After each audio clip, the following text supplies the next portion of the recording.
My name's Luke Lysen, and I'd like to tell you about my trip around the world in a Vision Jet. It was 77 hours, it was 26 stops, 19 countries. It was a long time in the airplane, but if you're gonna go around the world, go in a Vision Jet.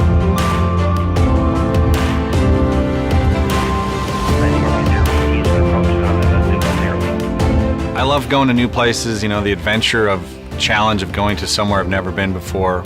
Just getting to see things that are different than your everyday. This is where the around the world flight begins, Renton, Washington. The great thing about flying the Vision Jet around the world is the capability of the airplane. We're pressurized. We're going to 28,000 and now 31,000 feet. It's just a really capable aircraft. And the last 70 miles in Narsarsuaq, you know, is beautiful. You're flying up the fjords. There's icebergs as tall as buildings, glaciers to be seen.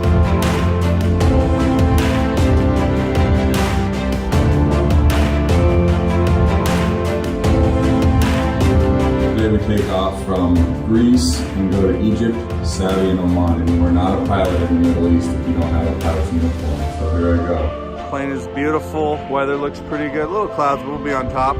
Every place I would land was often the first time a Vision Jet had been to that country.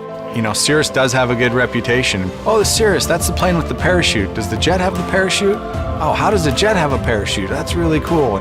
But mostly I was introducing them to personal aviation and how I came from the other side of the world, and I came in comfort and in style, and I flew myself.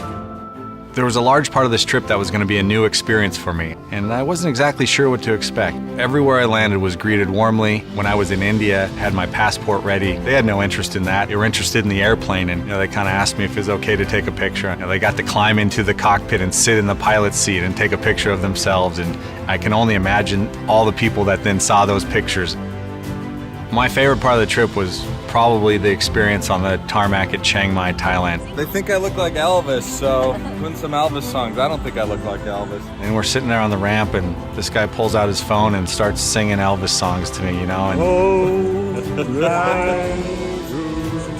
a cool memory, and one of those things I think you only get to experience in general aviation. Zhuhai is what they call a domestic airport and not an international airport. It's a cool feeling to land somewhere and be the first time this plane had ever visited China, and everybody was excited to see it, and there was customs officers, and seemingly everyone at the airport was kind of huddled around the airplane. It was pretty cool. Met up with Dale Klattmeyer, the CEO and co-founder of Cirrus Aircraft, and I was looking forward to this.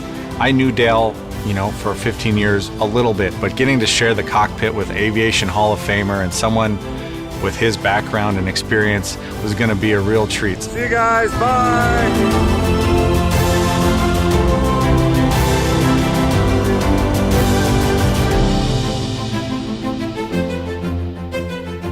There's a volcano that has smoke coming out of it as the sun is setting as we turn base into Kagoshima. It was a surreal experience. All right, Dale, we're off to Russia. And then across the Bering Sea to Adak, Alaska, and then to Cold Bay, Alaska, and then to Juneau, Alaska, and then down home to Renton, Washington. It's just one of those small town Alaska feels. The mayor of Cold Bay was helping us get fueled and filed, and how quintessential Alaska. Feeling of being back home again, and what we had just done sort of washed over us. And it was just a cool experience. Finishing around the world flight. It's been a great adventure, a lifelong dream. I never thought I'd have the opportunity to visit so many places and meet so many people and experience so many things on a single trip. The Cirrus life, to me, that means the freedom to fly yourself and your family safely, literally to anywhere in the world. So having a Vision Jet gives you the world.